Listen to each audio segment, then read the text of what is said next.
दोस्तों, अगर मैं आपसे कहूं कि भारत के इतिहास में एक ऐसी योद्धा रानी थी जिसके नाम से अंग्रेजों की रूह कांप जाती थी, जिसने तलवार सिर्फ हाथ में नहीं पकड़ी बल्कि उसे अपने आत्मसम्मान से जोड़ा। ये कहानी है उस स्त्री की जो माँ भी थी और महायोद्धा भी, जिसने अपने बच्चे को पीठ पर बांधकर मौत को खुली चुनौती दी थी।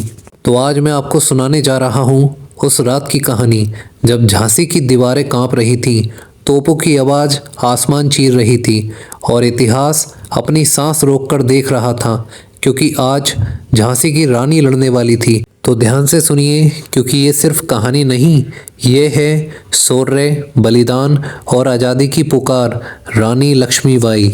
आइए शुरू करते हैं। झांसी की उस रात में अजीब सी बेचैनी थी। आसमान पर काले बादल थे, हवा थमी हुई थी और किले की दीवारों पर जलती मसाले किसी आने वाले तूफान का इशारा कर रही थी। अंग्रेजी फौज चारों तरफ से झांसी को घेर चुकी थी। किले के भीतर एक स्त्री लोहे की तरह शांत खड़ी थी, रानी लक्ष्मीबाई।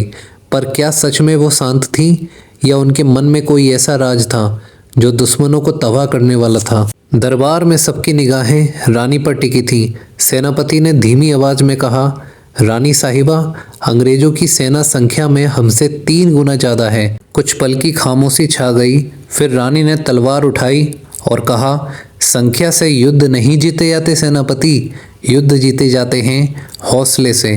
पर किसी को नहीं पता था कि उसी रात किले के भीतर एक गद्दार भी छिपा बैठा था। आधी रात बीत चुकी थी। अचानक एक सिपाही दौड़ता हुआ आया, रानी साहिबा, अंग्रेजों को किले के गुप्त रास्ते की जानकारी मिल गई है। पूरा दरबार सन्न रह गया। ये जानकारी सिर्फ 3 लोगों को थी। तो फिर गद्दार कौन था? रानी की आंखें तेज हो गईं। उन्होंने बिना कुछ कहे आदेश दिया, सब द्वार बंद कर दिए जाएं और किसी को भी किले से बाहर जाने की अनुमति नहीं। अंग्रेजों को लगा कि रानी डर गई हैं, पर उन्हें क्या पता था कि ये डर नहीं, रणनीति थी। अगली सुबह अंग्रेजी तोपों की गड़गड़ाहट से झांसी कांप उठी। तोपों के धुएं के बीच रानी लक्ष्मीबाई घोड़े पर सवार होकर किले की प्राचीर पर आईं। लाल साड़ी, हाथ में तलवार और आंखों में आग। पूरा झांसी उन्हें देखकर गरज उठा, जय भवानी। लेकिन तभी एक जोरदार धमाका हुआ। किले का एक हिस्सा टूट गया। अंग्रेज अंदर घुस चुके थे। यहीं से शुरू हुआ वो युद्ध जिसने इतिहास की दिशा बदल दी। रानी लक्ष्मीबाई किसी पुरुष योद्धा से कम नहीं थी। तलवार बिजली की तरह चलती और हर वार के साथ एक अंग्रेज सिपाही जमीन पर गिरता। पर अचानक एक तीर रानी के कंधे को छूता हुआ निकल गया। भीड़ में फुसफुसाहट फैल गई। क्या रानी घायल हो गई? लेकिन तभी रानी मुस्कुराई। उन्होंने खून से सनी तलवार उठाई और बोली, झांसी की रानी कभी पीछे नहीं हटती।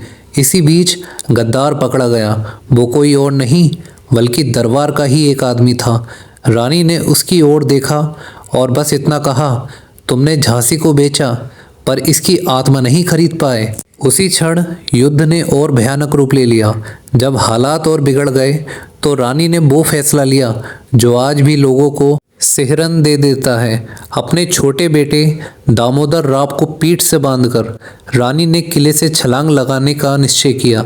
नीचे गहरी खाई थी, सबकी सांसें थम गईं। क्या रानी बच पाएंगी?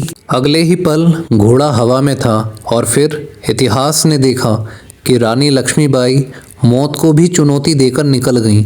आखिरी युद्ध ग्वालियर में हुआ। चारों तरफ से दुश्मन थे, शरीर पर जख्म थे, पर हौसला अब भी अडिग था। अंतिम बार करते हुए रानी ने कहा, मैं अपनी झांसी नहीं दूंगी, और उसी क्षण वो अमर हो गईं। आज भी जब इतिहास उनके नाम को पुकारता है तो सिर्फ एक रानी नहीं बल्कि शौर्य, बलिदान और स्वाभिमान याद आता है, क्योंकि रानी लक्ष्मीबाई मरी नहीं थी, वो इतिहास बन गई थी। तो दोस्तों बोलो, जय भवानी।